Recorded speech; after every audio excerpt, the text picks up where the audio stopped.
Personality ഉണ്ടാവുന്നതിൻ്റെ ആദ്യ step കുടുംബമാണ്. ഒരു കുട്ടിയുടെ ആദ്യത്തെ പരിസ്ഥിതി എന്ന് പറയുന്നത് അമ്മയുടെ മാറിട എന്നാ പറയാം. അത് കഴിഞ്ഞാൽ എന്താണ്, ആ വീടും വീട്ടിലുള്ളവരും ആണ് അടുത്ത ഘട്ടം.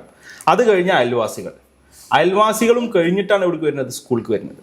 സ്കൂളിൽ വന്നു കഴിഞ്ഞാൽ പിന്നെ പരിസ്ഥിതി വലുതായി. ആദ്യത്തെ പരിസ്ഥിതി എന്ന് പറഞ്ഞാൽ ഒരു LP സ്കൂളാണെന്നുണ്ടെങ്കിൽ, ഇപ്പോൾ ഗവൺമെൻറ് സ്കൂളിലൊക്കെ അല്ലെങ്കിൽ എയ്ഡഡ് സ്കൂളിലൊക്കെ പഠിക്കുന്നുണ്ടെങ്കിൽ 1 കിലോമീറ്റർ ചുറ്റളവ് തന്നെ ആവും സ്കൂൾ ഉണ്ടാവുക.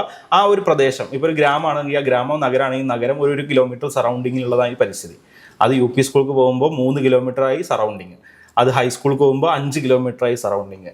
അതൊരു ഹയർ സെക്കൻഡറി സ്കൂൾക്ക് പോകുമ്പോൾ അതിലും സറൗണ്ടിങ് കൂടി. ഒരു കോളേജിൽ പോകുമ്പോഴോ പിന്നെ സറൗണ്ടിങ് ഇല്ല, കാരണം എവിടെ നിന്നൊക്കെയോ വന്ന് പഠിക്കുന്ന ആളുകളുണ്ടാവും. അവരുടെ അറ്റ്ലീസ്റ്റ് ഒരു കേരളം തന്നെ ഒരു കോളേജിൽ പോയി പഠിക്കുമ്പോൾ ഒരു കേരളത്തിൻ്റെ പരിചയം എവിടെ ഉണ്ടാവും, ഒരു കോളേജിലുണ്ടാവും.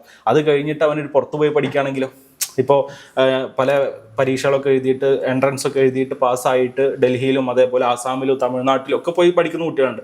ആ കുട്ടിയുടെ പരിസ്ഥിതി എന്തായി, വലുതായി. പുറത്ത് പോയി ജോലി ചെയ്യുന്ന ഒരാളാണെങ്കിലോ അവരുടെ പരിസ്ഥിതി വലുതായി. ഇവരുടെ പരിസ്ഥിതിയാണ് ഇവരുടെ എന്ത് തീരുമാനിക്കുന്നത്, പേഴ്സണാലിറ്റി തീരുമാനിക്കുന്നത്. ബഹുഭൂരിപക്ഷമാണ് ഈ പരിസ്ഥിതി എങ്കിൽ പോലും ഇതിലും നമ്മൾ എപ്പോഴും കാണേണ്ട ഒരു കാര്യം, പാരമ്പര്യമായിട്ട് കിട്ടുന്ന ഒരു പേഴ്സണാലിറ്റി ഉണ്ട്. ഏതൊരാൾക്കും പാരമ്പര്യമായിട്ട് എന്ത് കിട്ടും, പേഴ്സണാലിറ്റി കിട്ടും. എനിക്ക് എൻ്റെ ഉപ്പാൻ്റെ സ്വഭാവമാണ്, അല്ലെങ്കിൽ നിങ്ങൾക്ക് നിങ്ങളുടെ ഉമ്മാൻ്റെ സ്വഭാവമാണ്, നിങ്ങളെ കണ്ടാൽ നിങ്ങളെ മുല്ലിപ്പാൻ്റെ മാതിരിയാണ്, അല്ലെങ്കിൽ നിങ്ങളെ അച്ചച്ചൻ്റെ മാതിരിയാണെന്നൊക്കെ പറഞ്ഞിട്ട് നമ്മൾ ചില പ്രസ്താവനകൾ നടത്താറില്ലേ. അത് പാരമ്പര്യമായിട്ട് അവരിലുണ്ടാകുന്ന ചില സ്വഭാവ സവിശേഷതകൾ അതിൽ വരും, ഈ കുട്ടിയിലും സ്വാഭാവികമായിട്ടും വരും. പക്ഷേ അത് അങ്ങനെ തന്നെ കുട്ടി തുടരുന്ന ഒരു നിർബന്ധമല്ല. അത് ഈ പരിസ്ഥിതിയാണ് എന്ത് ചെയ്യുന്നത്, രൂപപ്പെടുത്തുന്നത്. ഈ പരിസ്ഥിതിയിലൂടെയാണ് അവനവൻ്റെ പേഴ്സണാലിറ്റിയെ എന്ത് ചെയ്യുന്നത്, മെല്ലെ മെല്ലെ മെല്ലെ കൊണ്ടുവരുന്നത്.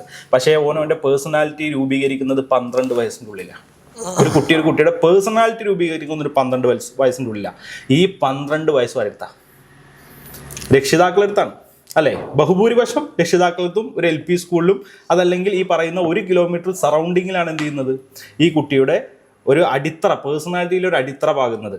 ആ പേഴ്സണാലിറ്റിയിൽ അടിത്തറ പാകുന്ന സ്ഥലം മികച്ചതല്ലെങ്കിൽ അവൻ്റെ പേഴ്സണാലിറ്റി എങ്ങനെ ഉണ്ടാവും, മാറ്റം ഉണ്ടാവും. മികച്ചതാണെങ്കിലോ അതിൻ്റെ മാറ്റം ഉണ്ടാവും.